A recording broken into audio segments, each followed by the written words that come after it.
Hello, loves. Dark Side back again with another Dark Side Goes to Jail story. This is episode 5. Okay, so this is where shit starts really getting crazy. Okay, so now I'm going to jump ahead about a week and a half to 2 weeks later. My bunkie had left that Tuesday before. My buddy Scott had left, so now I had no friends in this pod. I was kind of kicking it with a few people, playing some cards, getting, socializing a little bit more. Now, I was just coming off of my withdrawals. Like, I was just starting to feel better. For those of you that don't know, when you're on opiates or, heroin or anything like that, if you have it in your system enough, you go through something called withdrawals, right? Where your body pushes all the toxins out of you. You get really, really sleepy, really tired. Your pulse rate starts dropping. Your heart rate starts dropping. Your blood pressure starts going lower. You have hot sweats, cold sweats, nightmares, fucking all sorts of shit. You're peeing out your ass. It's terrible. It's bad. You're miserable. You're throwing up. All sorts of stuff for probably about a week and a half or so. So I'm just starting to feel better. I'm starting to drink more water. I'm socializing a little bit more. And I was in my cell by myself for probably about a week, and they had brought some new guy in that was from DOC, from prison. And basically he had come back, and he had caught 5 years, and he had come back, and he was trying to fight a new case that they tried to charge him with something that happened before he was even sent to prison for. They tried to catch him with something and trying to give him 2 more years. So if the judges agree to it and the state's attorneys agree to it, they could do something by, if they charge him with this new charge, they could do something they call run it concurrent with your current sentence. Okay, so for example, if he caught 5 years on his charges, this new charge might be a 2-year charge. They can either decide to run it current, where he still serves the 5 years only, and they include this charge in the new, his new charge into his old charges, and they consider it a done deal, or they can make it run consecutive, where they can decide to hit him with it after the fact and make him do the 5 years. Now he's got to do another 2 years, which would really suck. So I think he wound up getting it run concurrent, and because he was already in 3.5 years, he had another year and a half to go. But that would have sucked if he would have caught another 2 years. That's terrible. But anyway, he did. I believe he got it ran concurrent, so he was going to be going back to prison, okay, in a few days.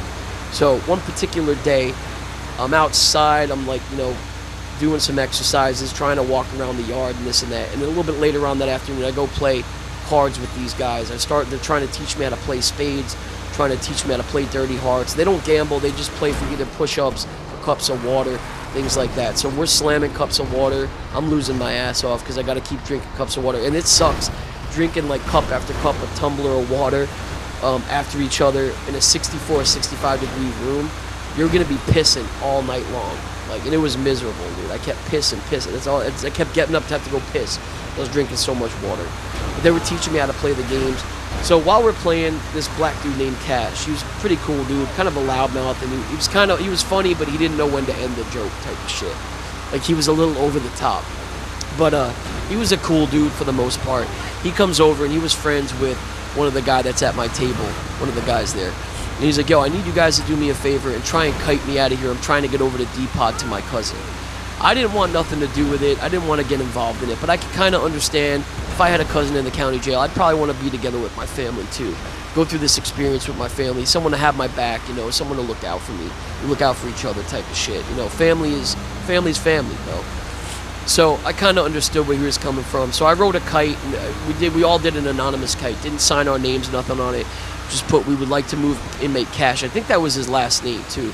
Inmate Cash out of this pod. He's a problem, whatever, blah, blah, blah. So you put it in the box, in the grievance box, or the request box or whatever, and then they get it the next day. They check the request box in the morning, and then, classification reads it, and then they transfer him out probably that afternoon. So later on that night, after when dinner comes around, we eat dinner and all that stuff, and then I'm just kind of playing cards and all this stuff. And it's time for count time. There's 4 count times in the county jail. 4 or 5 in the morning when all the inmates are asleep. One at 9 in the morning, another one at 3 in the afternoon, and then another one at 8 or 9 at night. So it's final count time. In prison we call it master roster count. Okay, it's a little bit different in jail. They just call it count time. Everybody has to be accounted for in the whole county jail, right? So now it's probably 9 or 10 o'clock at night, and they let the housemen out. What the housemen do is there's 3 or 4 guys that are allowed out to go out around the pod and clean, and you know, mop and sweep and clean off the chairs and tables, all this stuff. They're allowed out for a few more hours to hang out and do what they have to do to clean the pod. So it's probably around like 9 or 10 o'clock at night, 11 o'clock, whatever time it was, and I'm reading a book, trying to fall asleep, and my bunkie's either sleeping or reading a book or whatever too, and I get this bang on the window, and I'm like, what the fuck? And we both wake up, and this dude is yelling at me through the fucking thing.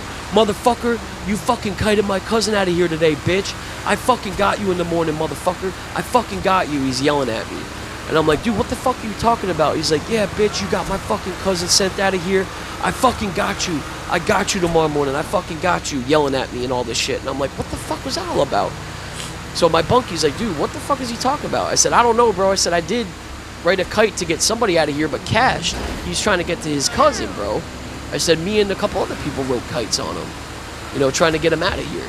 So he was like, man, don't even worry about that dude. He's all mouth anyway. He's like, he seems like a bitch anyway. And I'm like, yeah, to you, but I never been in a fight in county jail before. I don't, you know what I mean? So besides the slides that they give you to come in with, they also give you these little deck shoes or little slip-on shoes. They're called Bobos. Okay, so my bunkie's like, dude, just in case, you better strap up. And what that means when you say strap up is you better put your Bobos on. Because you're going to get more gription on the ground if you got to fight and tussle around and tumble around and shit. You're going to get a little bit more gription, you know, rather than fighting in a pair of fucking flip-flops. So anyway, morning comes around. They pop all the cells to go out for breakfast. The breakfast tray cart comes with all the trays on it. I go grab my cart. I start walking back to my cell, and dude's hawking me down. All right? He's already got his Bobos on. And so that's how I knew it was on, man. I knew it. And I go back to my cell. I'm not even hungry, dude. I hardly slept all night. I'm nervous. I'm like, fuck, dude. He's a big-ass dude, too, man. And he was like a Spanish guy, but he looked more white than Spanish, but he had a Spanish last name. So I'm like, I'm not trying to get into with nobody, man. I'm trying to just fucking chill and do my time and get the fuck out of here. You know, this is some stupid-ass shit. I'm like, I tell my buddy, I'm like, this is fucking dumb, dude. He's like, well, you got to go down there, man. You know, if he calls you out, you got to go down. I'm like, all right, whatever. So I put my Bobos on, and I go put my tray back out. He sees I have my Bobos on. So finally he comes down to the cell, and he opens up my door. He's like, you ready? And I'm like, yeah, I guess so. And so I go and I start following them down there, and everybody fights in either cell 11 or cell 17. Okay, 11 is like a handicap cell. It's like 2 or 3 times bigger the size of a regular cell, because the handicapped people are in wheelchairs and shit like that. They need more room to move and everything. And that's where everybody fights at. Okay, so I go and I'm following him down, and we get into the room, and he goes in, and he's facing out towards, he's got his back to the wall, and he's facing me. And I walk in, and I put my hand out. I said, hold up, dude. I said, first, you need to find out what the fuck is going on before you fucking start jumping to conclusions and accusing me of shit. I said, go ask Cash, dude. Go talk to Cash. He'll tell you exactly what I did yesterday, exactly what's going on. He's trying to get out of here to go see his cousin, bro. I said, go fucking talk to him before you start getting in my face and getting loud with me. I said, go fucking talk to him first. So next thing you know, he's like grumbling and shit, and he goes up to the door, and he kind of up next to me. I was waiting for him to sucker punch me or something, but he didn't. He called Cash into the room, into the cell. He's like, Cash. And Cash comes over, and he's like, you fucking asked this dude to get you out of here? He's like, yeah, I asked him yesterday, him and a couple other people. I'm trying to get to my people over in D-Pod. And then I said, see, dude, I told you. I said, you need to fucking, you know, before you start jumping to conclusions, find out what the fuck is going on first. Like, I wasn't backing down from this dude. I didn't give a fuck from that point if he wanted to fight, dude, because I was going to take it to his ass if I had to. You know, I was fucking pissed. So, anyway, he just starts walking past me, walks out the cell, and I'm like, I guess we ain't fighting then, you know, thinking to myself. So I turn around, I said, well, you're welcome, and he looks back at me, turns back, and he says, what? I said, you're welcome, like that, and he just walks off and goes and does his own thing, and that was the end of it, okay? So I walk back in there, my bunkie's like, what happened? I'm like, he didn't want to fight, dude. I'm like, man, I said, I told him to find out what the fuck is going on first before he starts running his fucking mouth. You know what I mean? And he did. He asked the other dude, and then it was all straightened out. But this is where karma comes into play, okay? Later on that afternoon, the same day, same exact day, around probably 4 or 5 in the afternoon, maybe like 3 or 4, something like that. Well, about 4, so it was after count. We all come out, and everybody's arguing what to put on the TV. This dude that was trying me, he was being all loud, no, we're putting this on, and blah, blah, blah. And this black dude, older guy, older than him, is yelling at him, man, put this other shit on. And they're arguing back and forth, and he's walking down the steps up from the top tier down. And he's turning around and he's arguing with the black dude, and they're arguing back and forth. No, man, we're watching this. We watch this every day, and blah, blah, blah. And they're fucking arguing. The CO is just watching them. There's no harm going on right now. Nothing crazy. They're just having an argument what to put on the TV. So then the dude that was going to start with me, he's standing on the stairs. The black dude starts inching his way, walking down the stairs towards him. And they're like grilling each other, talking, arguing, yelling real loud. The black dude just boom, blasts him right in the fucking grill, dude. Dude falls back. He was only like 2 or 3 steps up. He was almost down to the bottom of the steps. He falls back, hits his fucking head on the ground. Blood fucking all over the floor, dude. Puddles, little pools and puddles of blood. The fucking cop gets up, jumps up, hits his panic button because they got a panic button on the side of their thing, pulls out the pepper spray, threatens to spray the dude. Dude just runs down the stairs and lays on the ground. The black dude lays on the ground. Cop cuffs him, or the CO cuffs him up, hits the panic button. All these people come running in. They're running in through the side door, like where the yard is. They're running in through the hallway door, you know. They're coming, they cuff the dude up, take him away. The fucking one dude that started with me, he was on the ground. He's trying to get up and he's all fucking dazed, dude. He's like looking around like, what the fuck happened? And he's like, you could see it. His eyes are rolling back. He's fucked up, man. I don't know what hit him worse, the punch or him hitting the ground, dude. Like, is he you heard it, bam, his head hit the fucking ground. And I was like, oh, fuck.